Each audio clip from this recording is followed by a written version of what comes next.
I had to pick one cupboard of shame in my kitchen, it would definitely be the right one here on my kitchen island. It's where my mugs go, which is not an area of shame, although I do have a lot of them. And there may or may not be Christmas mugs that I forgot to pack away that I've still been storing there. But it's also a spot for me to put ice cube trays and water bottles and containers I'm not using. It just ends up being kind of like the junk cupboard of my kitchen. If it can't fit anywhere else, it usually goes in there. And it makes it not a really peaceful space, especially considering that it is where my mugs are housed, which is one of my prized collections in my apartment, is my mug collection. I want it to be a spot where when I open it in the morning, I feel delight and joy out of picking my mugs, being able to see a majority of them and not feeling like I'm playing ceramic Tetris, which is never a fun game to play. It's a game you lose and things end up breaking when you're trying to take something out of the cupboard. So we're gonna stop that. So I took everything out. It's a lot of stuff that is out here, and it really reminds me when I do things like this where I take everything out of a small space,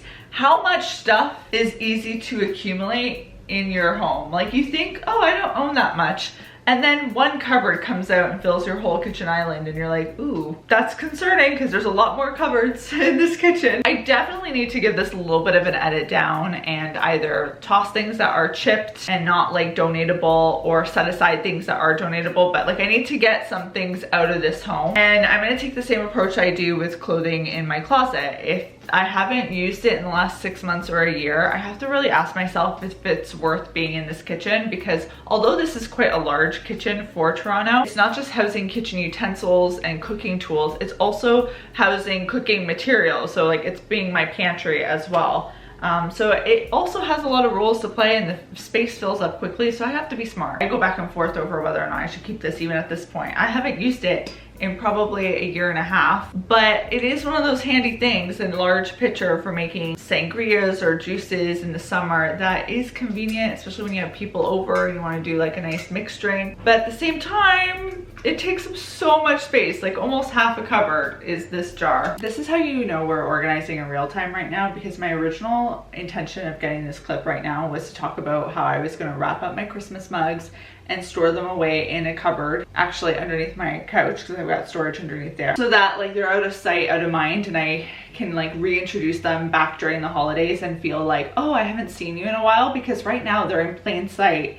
And I feel like I'm not as excited about the holidays coming around, which we do not need the holidays to come around anytime soon, thank you very much. However, when they do come around, one of my favorite parts is whipping out the Christmas mugs, but because I forgot to pack them away, they've just been in my sight this whole time, all year. It is June, and I know December will come around, and if they're still here, I'm gonna not feel that excitement, even though I haven't been using them, because that just feels very wrong. But I think a smarter move would be to get rid of, say, something like this, so that I have space to put these mugs on the second shelf of this unit, and they're protected, they're technically in their home, but they're a little bit more out of sight, and then I'm not clogging up underneath the couch with storage that could be used for other things other than mugs. I put the Christmas and Halloween mugs on the shelf, and I actually think this could work, because this is gonna free up a ton of space for the everyday mugs. I can even put my tea materials at the top here, probably from what I saved. I love using the top shelf of this for my mugs too, because I can stack easily. It's kind of deceiving, but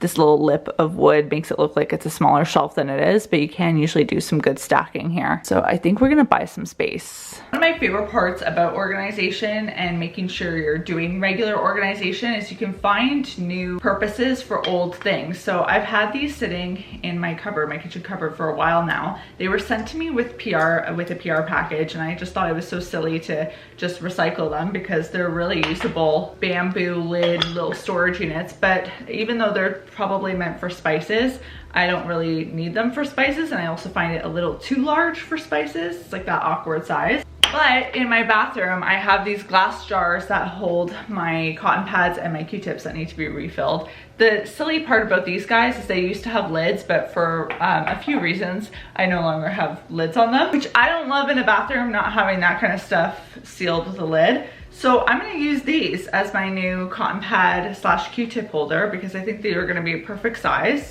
Like, let's just do a test here. Can the cotton pad fit?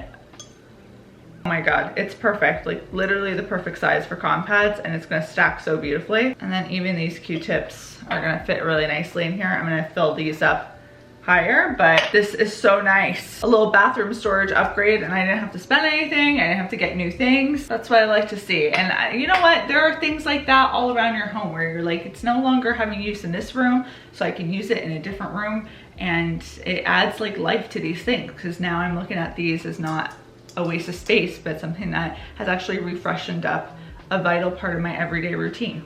Look at that. Love it.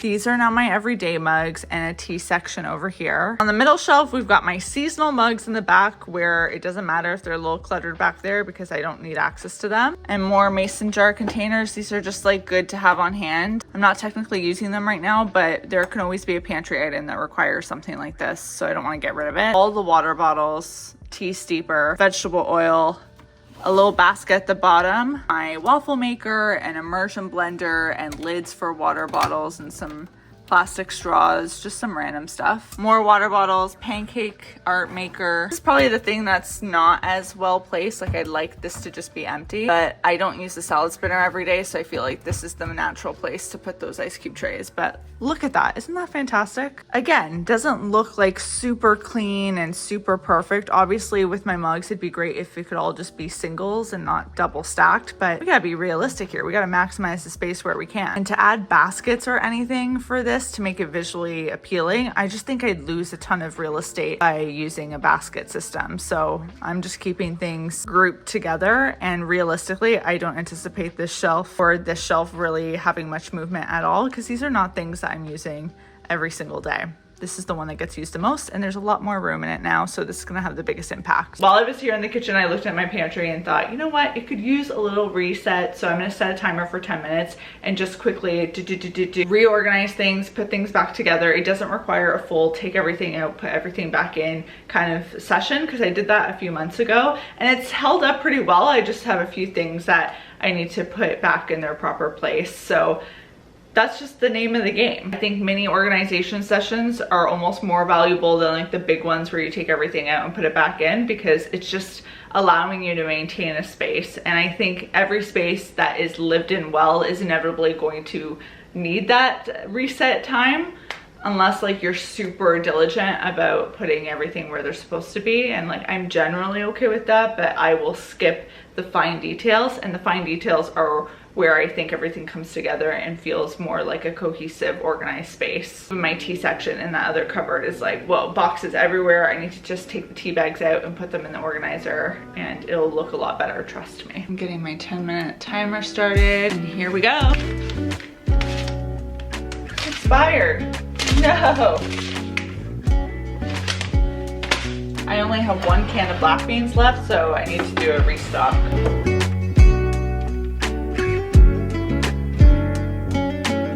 Four minutes left, so let's tackle this one now. Again, top to bottom, hard as a rock.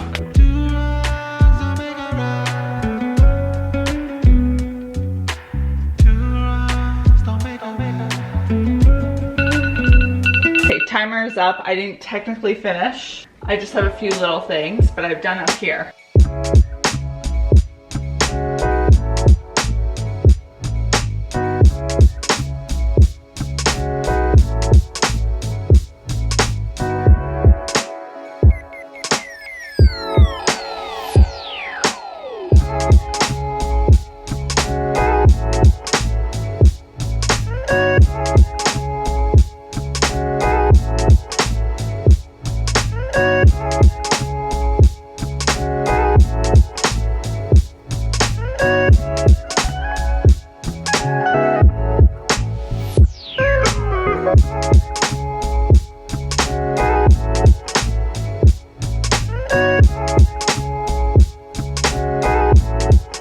Situation scares me. There's even more books over here. My fiction collection is a little much. I wish I could grow this collection more in this apartment, because genuinely I love collecting fiction books, particularly ones that really strike a chord, because then you're looking at all of them and they just remind you of good memories and those characters and those settings. The 2 shelves I use that I dedicate to books in my bedroom are so full, it's scary. I can't even see all the books that I have. So I think for one, I have to finally give in and take out a decorative shelf. There's 4 shelves on that bookshelf, and I use 2 for books and 2 for more decorative things. I need to just make it 3 shelves for books, and eventually that whole thing will probably be exclusively a bookshelf, even though I plan to make my next mission today to also get rid of 10 fiction books to donate. So just like what I did a few weeks ago with my nonfiction, I want to find 10 in here that I can donate in the fiction category. I'm already like spotting a few that I know I'm gonna be donating. Even doing that, I don't think it'll clear up enough space on that bookshelf. So that's what's happening today. I'm also gonna dust all these because some of them are looking really dusty, more so than my nonfiction collection. I just feel like because everything's been jam-packed together, it's just allowed more dust and grossness to accumulate, and I want my books to have a little bit more air to breathe. I talked about that too when I was doing my office organization video with the books in my office, that I want airflow, and these guys don't get no airflow. This is what kills you, is the fantasy books that are what, 1,000 pages? I don't want any spoilers. 800 pages. We got Iron Flame here too, big giant book. Chain of Iron, big giant book. I think I have to eventually say, fantasy might have to become an e-reader thing because this is too much, but I love having a fantasy book in my hands too. It's decisions. I'm actually almost just about done Crescent City. I have both been reading it in audiobook form and in physical form. Fun fact, I realized through reading this audiobook, even though I put it to 1.3 speed, I still can read a lot faster than an audiobook, and I can't simply increase the speed of the audiobook because then I feel like I'm actually not hearing the words. I must just be able to process the words faster visually with my eyeballs than I can with hearing. I'm sure there's science to that, but I've been doing both and we're almost done, and then I'll be going to this one. But oh, these are so big, so beautiful, so big. So I need to read this one. I love Lauren Lane. That might be a good summer read. So okay, let's group these fantasies together so that they're all in one place. Oh, look at the layer of dust. Do you see it? Like, ew, yucky. That's not how you should be treated, my love. Oh yeah, get that dust out of there. We're gonna clear this shelf right here. I'm also gonna clear up some of that stuff so that some of that stuff can go up here. Do some Tetris and dusting, because yuck, gross.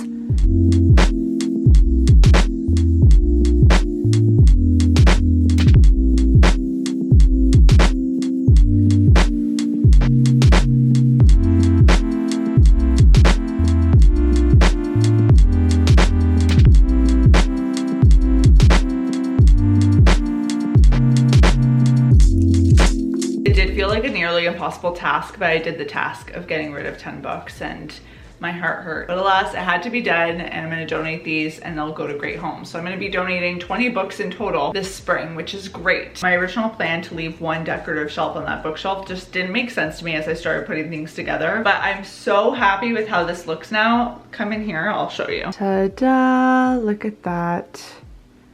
Wow, wow, wow, wow. I think everything just looks so much cleaner this way. I still have some like decorative moments, but they're not like a whole shelf. There's no like way that I purposely organize these except grouping things by author and generally keeping certain types of books together. This is my fantasy shelf right now. And of all the shelves, it probably houses the least amount of books, but these are just massive books, so they eat up a lot of space, but I think that's great there. I've got some books at the bottom. Majority of them I have read, and then up here I have more like fun novels. They're like spring beach reads, Sophia Kinsella, Christina Lauren type of stuff. My Emily Henry books, because these are my beloveds. We've got Carly Fortune here too, Lauren Payne. I still need to read Made in Manhattan, but I just love like the brightness of this shelf. I got my cute crochet whale here too, and he just looks like he belongs here. So I'm quite pleased with how this came together. Obviously there's room to grow, and I will probably grow it, but dividing it up makes it feel less overwhelming. I just felt like I was being buried in fiction books over here, but realistically, if I'm taking advantage of the full shelf, I do have room. So I gotta be very purposeful with the books I bring in here. Definitely about to hit my organization limit for the day, but I think one thing that I can do that's low energy is go through this block of receipts, because that's what it is. It's essentially a block. I am that person that if someone asks, do you want the receipt? I will say yes every time, even if there's no logical reason for me to collect a receipt. A lot of spending happens on debit or credit, so there's already a log of that transaction that exists on my banking stuff and my credit card statements, so I don't need need to necessarily have the receipts, but obviously for the work that I do, there are some cases where I need to keep receipts for tax reasons. So I don't know, I sometimes just store receipts as extra precaution, and I need to go through these because there's so many of them that I'm like, there's no reason for me to have them anymore. I've been collecting all of these in one spot so that I wouldn't get distracted by receipts as I'm organizing particularly areas in my office or in other areas in my home. So I do think that's a great strategy to collect like-minded things together and deal with it at once rather than like being distracted by it as you're doing other projects. But now this has started to stress me out, and that's the sign that I need to deal with it. So set a 10-minute timer, please. As I rip them up, I'll throw them in the trash. This would definitely be a good time to just put on a podcast. I don't know why I'm not doing that right now. Or some music, just to fill in the silence. Before I even finish the timer, I've gone through the whole bin. So what sounded like, or what seemed like a daunting task, ended up not taking much time at all. I'm left with just a handful of other receipts I want to keep for business purposes. Oh, there goes the timer. Let's stop the timer. I think a pile like this is much better than what was going on all up in here. I feel like sorting through paper is one of the least favorite things I like to organize, and I have like a whole filing cupboard that I probably should tackle one day too. So I gotta take note to accept less of that into my life, because receipts are a simple one that I can just have emailed to me. I feel really good about what I did today though. I feel like I targeted certain areas that had been just visually weighing on me, and whenever, like I said, that happens, I think that's a good sign that it's time to get that cleaned up. There's still a handful of things I need to do in this place. I mean, I feel like the journey never ends, but definitely my filing cupboard here in my office needs to be done. My tech area needs to be redone. Hopefully this was fun to watch. I always find watching other people organize motivating for me. So that's my hope, is that it inspires you to tackle a little project on your to-do list. My fridge is another one that I really need to do. Oh, I just remembered that. I was planning on doing that today, but there's no way. The energy is not there. If you're interested in seeing more of that organization happen, let me know in the comment section down below. Also curious to know, what is the hardest area of your home to keep organized? Be sure, if you haven't already, to hit the like button and subscribe button so you don't miss future videos on the channel. I'll see you guys soon with another one, and until then, toodles. Enjoy. Oh, I was sitting on my knees there and that hurt. Ow. Oh my gosh. Caitlin, come on. Hey, emotional trauma with a prima donna, gasping when she see the commas, laughing to conceal the monsters. I feel like Kanye when he lost his Donda. When my father left me, you were there to heal the pain I conquered. I never pay you back for what that meant to me. Some scars just fade physically, but never leave mentally. It's where people spiritually connected turn to enemies, and memories turn to villain origin accessories. And I'm the bad guy yet again. Spent so much time trying to find who the victim is. It's probably both of us, but neither one is giving in. So here we go again, throwing punches at each other's ribs. Gunshots sting like a buckshot, the pain